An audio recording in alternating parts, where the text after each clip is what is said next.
Good evening, and welcome to In the Public Interest. I am your host, Bennie Macklin. You are watching us on WPHY Channel 25. You're listening to us on WIMG 1300 AM, as well as live365.com, WIMG. Tonight, we are going into the music industry, and we're going to talk about some great things that's happening within the music industry that deals with a number of local artists and some other things that we're going to discuss. And we're going to discuss this with none other than the president of Kendrick Awards, President Tim Ewing. Tim, welcome to In the Public Interest. Thank you so much for having me. It's an absolute honor. Well, I want to say it's an honor to be sitting with you.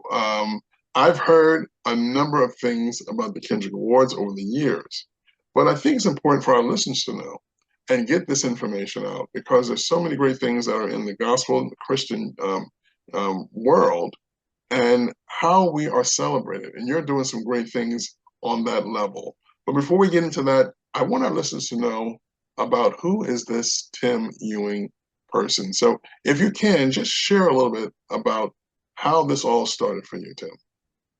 Well, I was born in a musical family. My mom played trumpet and piano. My dad played clarinet, and like other people in my family, all were musically inclined. So I was given the gift from God for music. I started playing violin at age 5, and I just had a love for music. My mom had gotten me a little AM FM radio, and I would go through the dials and just, be introduced to different styles and genres. And I just grew that love and desire to want to do music, and that's kind of where I got started.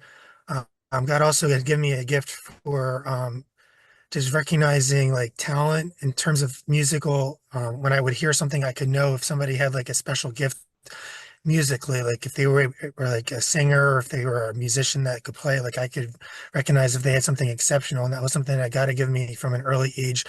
So as I was beginning to, work my way through my life and getting older, I was trying to figure out what I wanted to do as a career. I knew I was called to youth ministry, but I also had this love and passion for music. So I wanted to kind of combine all of these elements to go to school for youth ministry. And then I also wanted to do radio and advertise, like radio broadcasting and communications, along with, trying to do something with my music. So I minored in music, and that's kind of where the general idea started for that. And I went to Eastern University, and they had promised a full functioning radio station at the time. But when I got there my freshman year, they had told me that it was shut down. So I made a appointment with the president of the college and said, I was promised a full functioning radio station. I'm majoring in broadcasting, and this is what I want to do.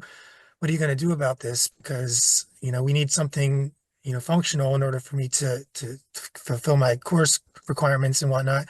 And he was like kind of a little bit embarrassed, but he said, give me a couple weeks to talk it over with some of the people that I work with, and I'll get back to you. So he went and talked it over, came back to me. We had another meeting, and he said, if you can build the radio station and document everything, well, as the college, we'll fund it 100%. So my freshman year, I began researching and just trying to figure out what I needed in terms of equipment and licensing fees and towers, and trying to get everything compliant with the FCC. I talked with a lot of different station managers, just trying to figure out how they, program things, how they operated their stations, just to kind of get an understanding of how radio worked, because I was new to the whole game. I didn't know anything. I was just a kid that, had a love for radio, but I had never actually had done it before. So I got all that information and started, building a plan and, submitting everything to the president. And slowly but surely, we're piecing things together. And by the end of my freshman year, the station was built. Sophomore year, I began to train and build like a I guess a diagram for how the operations of the board and how different things worked, and started having other people do shows. And by my senior year, it was one of the most listened to college stations in the area, and that was just such a huge, I guess, accomplishment for me, because I had just done it because I felt that was what I was called to do. And God honored my hard work and my passion for it, and gave me a really prominent radio show that, was very respected and well listened to and opened up a lot of opportunities for me to meet amazing musicians and artists nationwide and local, and just kind of opened up a lot of doors. When I graduated, I was doing DJ work, but then the station that I was working at got bought out, and it was went from doing the music format to a talk format. So that's when I kind of stepped back from being a radio DJ to doing more full-time youth ministry. Um, got married and had pretty much my kids back to back, so they were all like pretty much within a couple of years of each other, and life got really hard and stressful with four kids, and doing full-time youth ministry was still, in my heart, but it was just getting harder and harder to do that. So I talked to my pastor and I said, I just can't do the full-time. Maybe I can scale back and maybe do it more of like a part-time and just kind of help out and not do as much. And they said, well, why don't you just take a break and just kind of work out what you need with God and with your family and then go from there. So then I just kind of scaled back from doing youth ministry and became a school bus driver and just kind of focused on family life as things were kind of getting chaotic and trying to raise, my children. And then I still had that burden and passion to do ministry and outreach. So that's kind of where Kindred came into play. I think you have a question. Yes, because one, you've given so much information in regards to how it all started for you, but Hmm. I want to know in regards to, and you've spoke about your passion. I think it's our passion that drives us to do things, and when we're not doing what we're passionate about, we don't feel successful. We don't feel the joy that's within us does not come out. We do things because we have to, um, and sometimes we're able to, or we're missing out on the things that we truly want to do, because that burning sensation that is within us is not being released. Hmm. But you spoke about something, and of course, I'm passionate about this area, but I want to know what it was that led you to it, because I believe that there is that passion, or want to get your perspective on it, and that is radio. What was it that led you to want to do radio? Well, I had, like I said, I had that little AM FM radio, and I would go through and I would listen to just different broadcasts and different DJs and how they, presented themselves. And I would turn down the radio and kind of like play DJ and do my own kind of like talkovers. And I could tell you the name of the song, the artist, the beats per minute within a matter of a second or two. That was just something that I was a gift that I could hear the music and it would just stick in my brain. And so like that love for like the music and the diversity and just having that creative outlook, the creative resource to be able to use my knowledge of music to benefit somebody else. Like I always thought that was a cool opportunity, and then using that in terms of using it with my faith and doing like a Christian radio show, like that was even more like I had an opportunity to share my testimony, share the gospel through my radio show and through the music. And that was kind of exciting for me because that was another opportunity that I could be a light and kind of share my faith in a tangible way. So going to Easton and being able to learn and mature, and being more of getting more knowledge about radio and broadcasting, how has that helped you to be where you are today?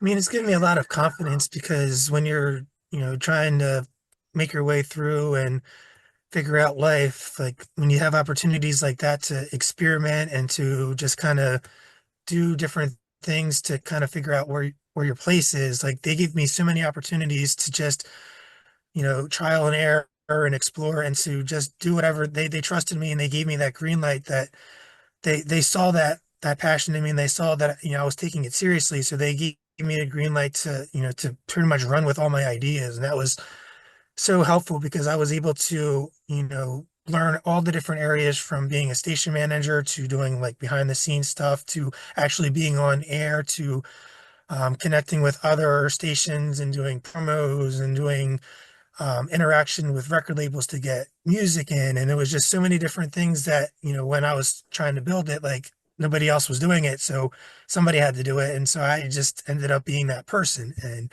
stepping into those different roles. So it kind of, made me aware of where my strengths lied and what I kind of, felt more like wasn't my gifts. And I kind of figured out basically based off of just doing those different things, how I could best be my best self and present myself the best. You mentioned something which I find interesting. You spoke about family. Hmm. Sometimes we don't realize the importance of having family. We think that everything that we do, we must run with it ourselves. But there's always that support. At least there should be that support. Right. Who is it that supports you and has encouraged you in regards to your family structure?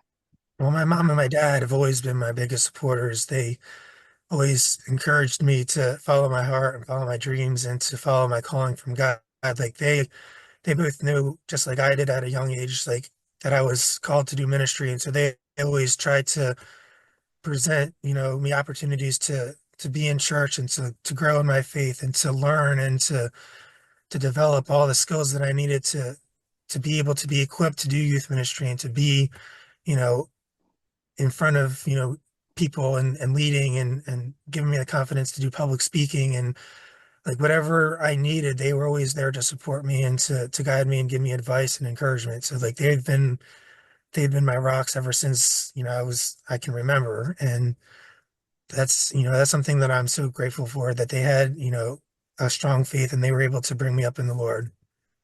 That is absolutely beautiful. It's good to have parents that are I can say have a faith, a faith base to grow up in a home of such of that. So many kids and so many adults are lost because they don't have I don't want to say spiritual connection, but a connection with God. Hmm. We'll say it that way, a connection with God. And obviously, you do. Now, you did mention that you are currently married and with four children. How Right. has your wife supported you in your current ministry?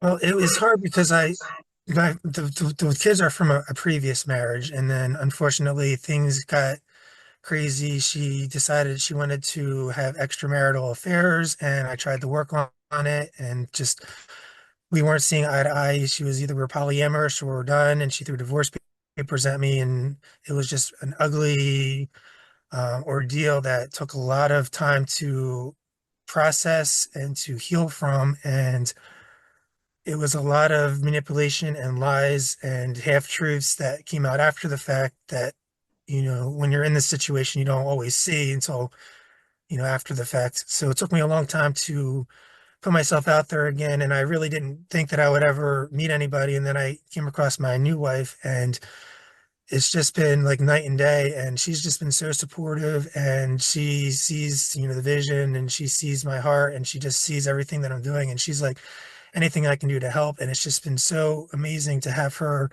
by my side and supporting me and just guiding me with, the support behind the scenes. Because a lot of times there's so many things that I do with the award show that when it's just me, myself, and I get so overwhelmed. And she just continues to just say, okay, take a breath, breathe.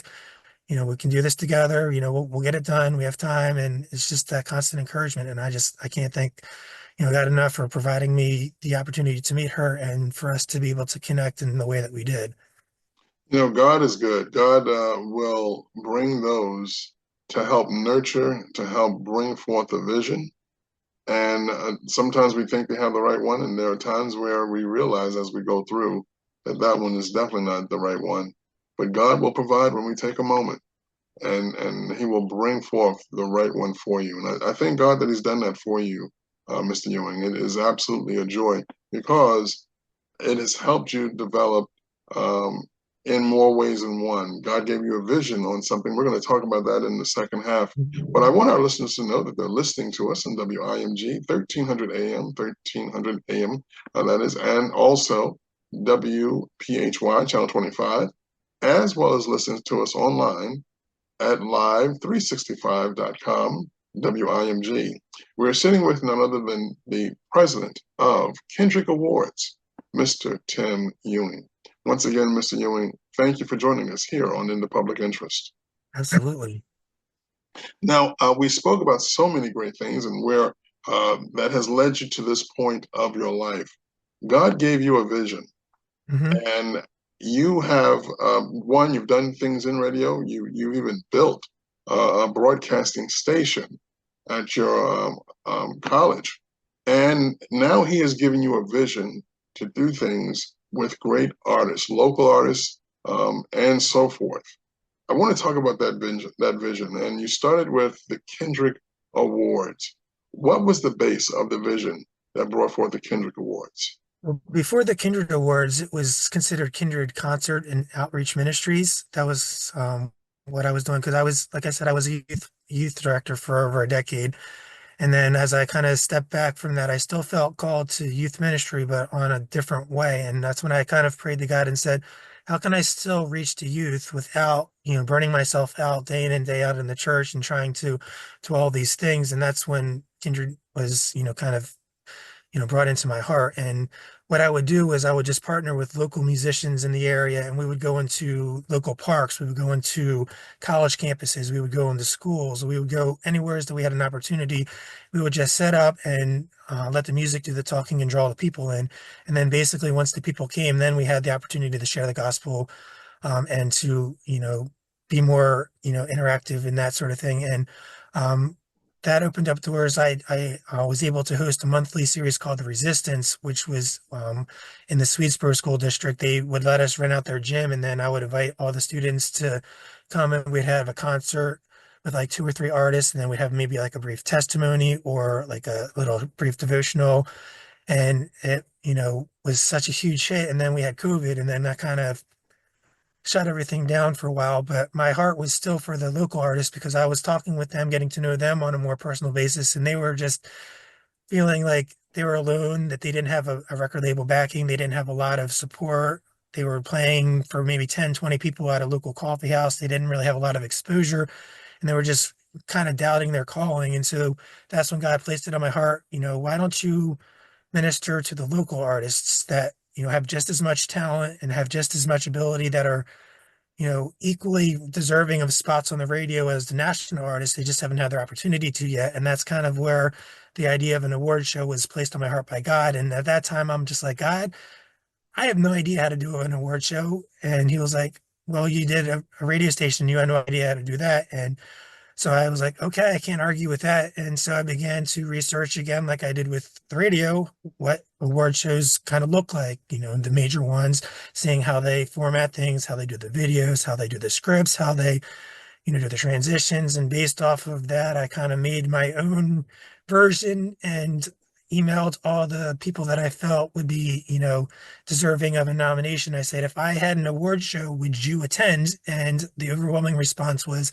absolutely, we'd love to be a part of this. And so on a whim and a prayer, and based off of just my trust in God and his faithfulness, I put together the script. I reached out to um, some different people, and David Coyle said, "You can have our church. We'll take care of everything. You just show up, and we'll do the sound, we'll do the lighting, and we'll take care of everything." And we ran year one, and it went so well that people were like, "You doing it again?" And I'm like, "Okay, let's keep going." And year two, year three, year four, and here we are, year 10, and God's been faithfully each step of the way. And it's just a testament to his faithfulness because on my own accord, this would have been ended a long time ago. But God said, I've given you this vision and this is my project.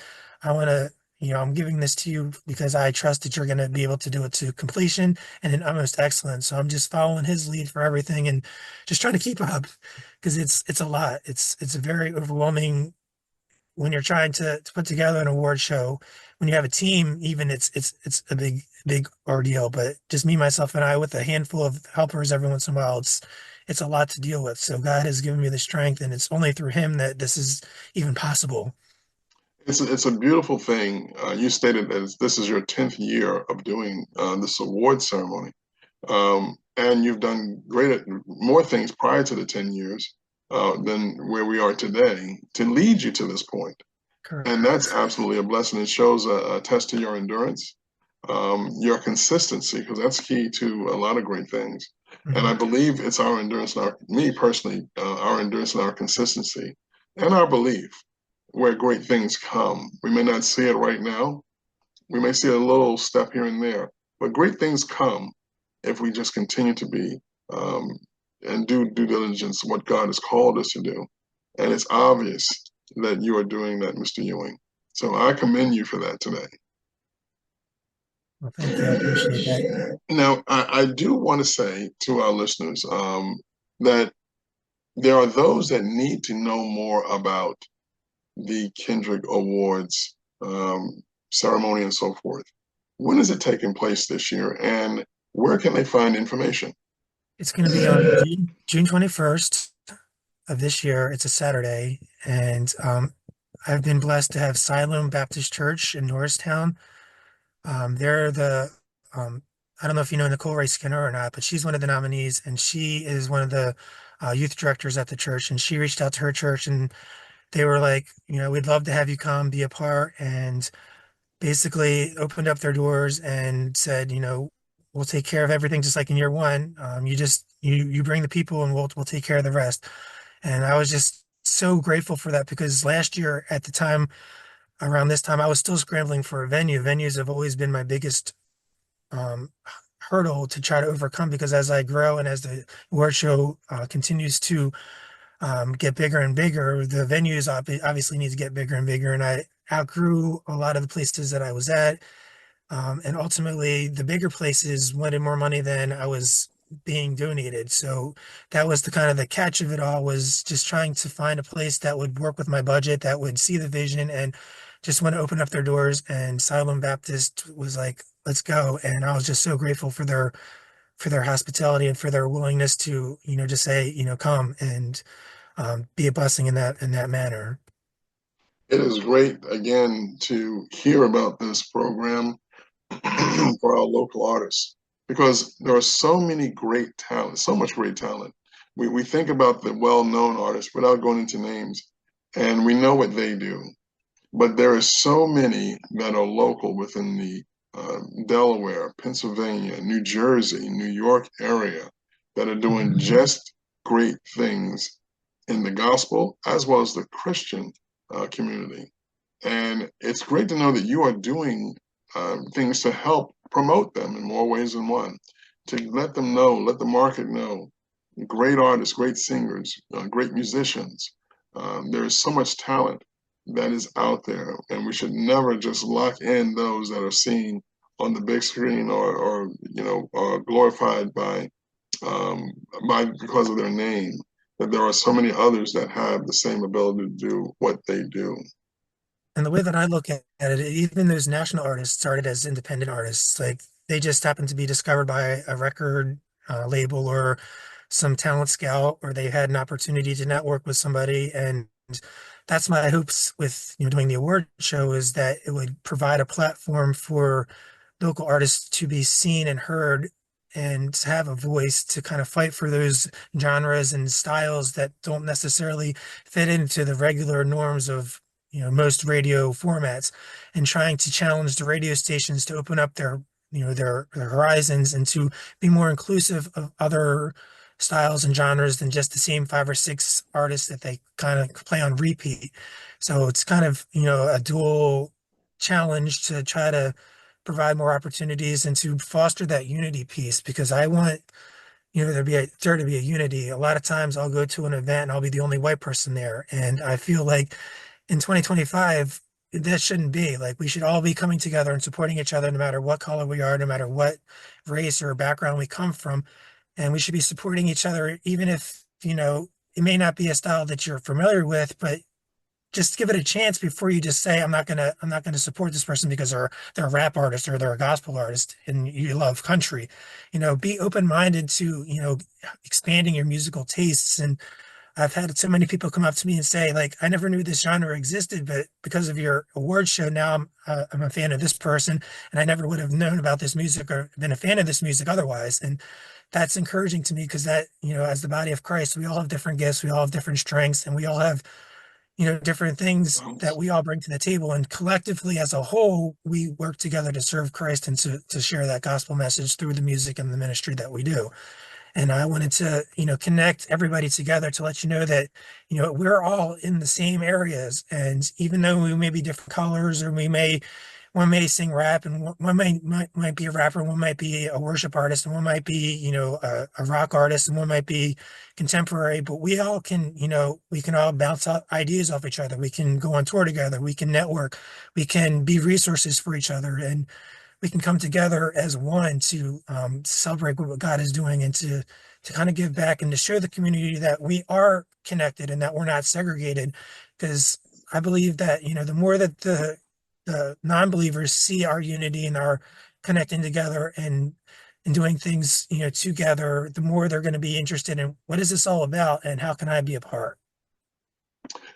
Mr. Ewing, I want to thank you for looking into and doing great things when it comes to our local artists. Absolutely beautiful. Now, a question for you. I always ask my guests to bring forth something in regards to this, and hopefully there is something that within you can share with our artists, the artists you've done, or not just artists, but the audience. If there was a word of encouragement to encourage someone that's listening right now, what would that word be?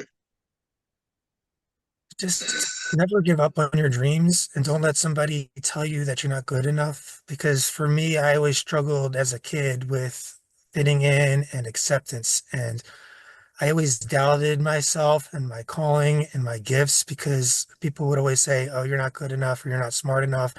And I would let their words, I would believe what they would say instead of believing what God had said about me being in his image and him giving me the gifts and the talents and the abilities and being enough for him.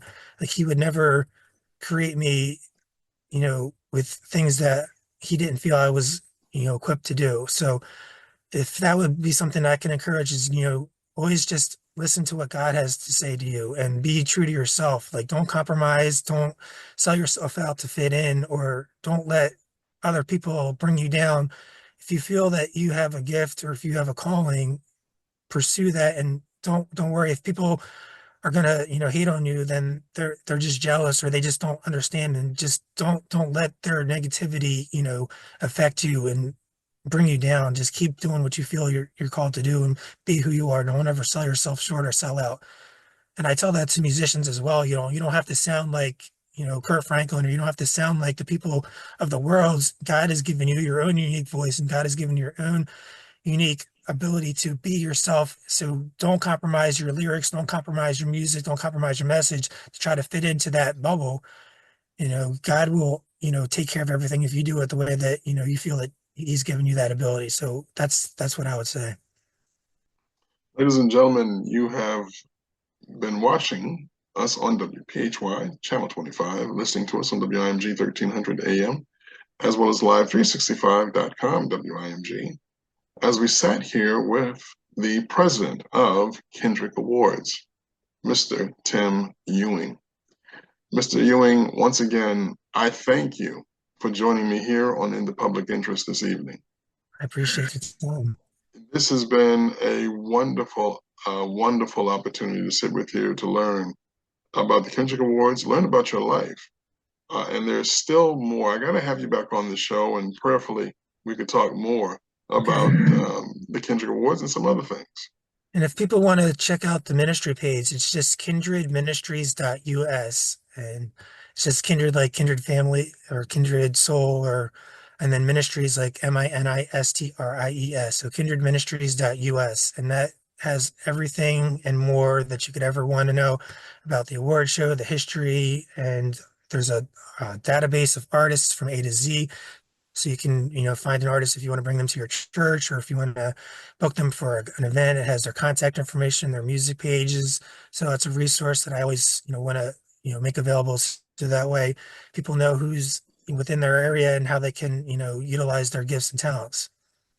Well, I thank you for that information, and I'm sure our listeners will definitely look into it. On that note, we do thank you for joining us here on In the Public Interest. And again, to you, Mr. Ewing, I look forward to interviewing you once again. I appreciate it. Thank you so much for your time. Ladies and gentlemen, may you have a blessed night.